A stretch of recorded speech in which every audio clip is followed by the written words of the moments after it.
நம்ம சின்னதாக செடி வச்சு அது நல்ல பெருசாக வளர்ந்து ஒரு பூ வந்ததுக்கப்புறம்தான் அது பார்க்கையில் அவ்வளோ சந்தோஷங்க.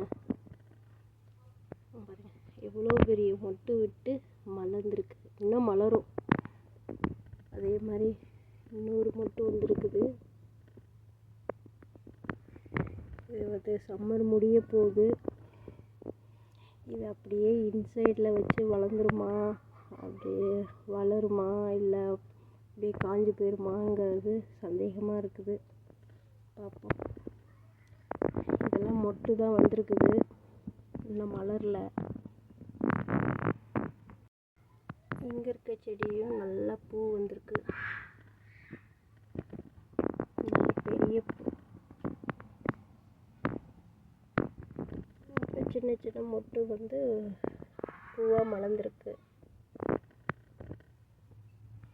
இப்படியே சம்மர் இருக்கக்கூடாதான்னு ஆசையாக இருக்குது. ஸ்னோ வந்துடும்.